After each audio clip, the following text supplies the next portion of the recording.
Hi guys! Samahan niyo ko ulit for today's video. Labaserye ulit ang Marinyo at ito naman ang gustong-gusto nyo talaga yung napapagod ako lagi. Charis lang, ilang araw na lang din kasi ako at babalik na ako ulit ng Manila. So ayan, sinamsam ko na nga lahat. Bedsheet, kumot at saka mga punda, pinalitan ko na. Pati nga yung playmat nila nanay at tatay, lalabahan ko na rin at ibabalik ko yung comforter. Nung time na yan, wala si Samira, sinama ng pamangkin ko sa school nila. Tanghali na nga ako nakapagsimula maglaba kasi kanina nagluto pa ako ng ulam namin. Tapos sinasikaso ko muna si nanay bago sila pumunta dun sa silong ng mangga. Si kuya ko naman, sinisilip-silip ko na lang sa bahay nila at naghahatid ako ng ulam kasi nandun naman yung hipag ko. Okay naman na siya, kailangan niya lang talaga magpalakas.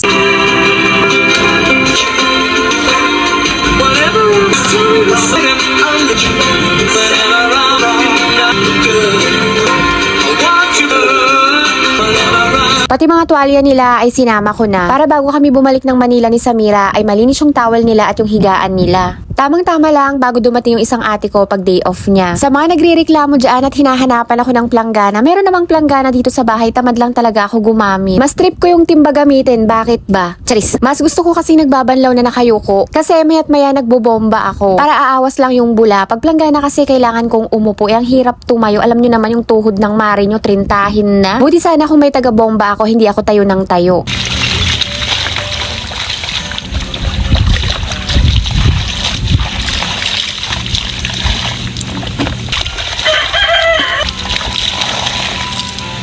Habang naglalaba nga ako, ayan sila nanay at tatay, nasa silong sila ng mangga. Nakatambay nga sila dyan habang nakikinig ng radyo yung mga dramang Ilocano. Grabe, summer na dito sa bukid, napakasakit na sa balat nung init. Pati yung hangin, napakasakit sa balat.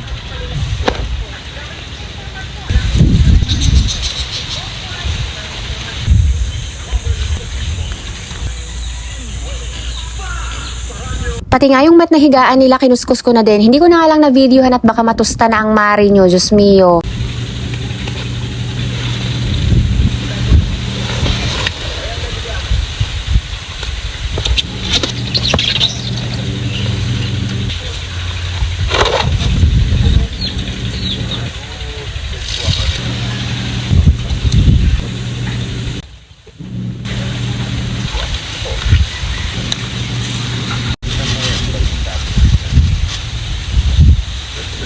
Ayan, inubos ko nga lahat ng labahin at wala talaga akong tinira pati mga basahan. Napakaganda nga ng sikat ng araw tapos ang lakas pa ng hangin kaya siguradong tuyong-tuyo na yan sila mamayang hapon.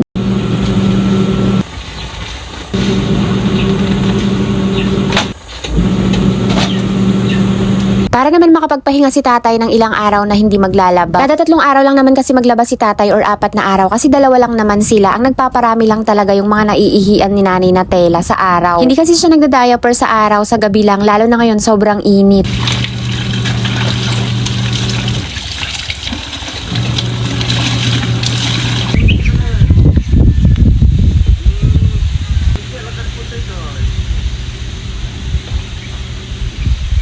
Yun lang muna guys for today's video. Agyamanak! Bye!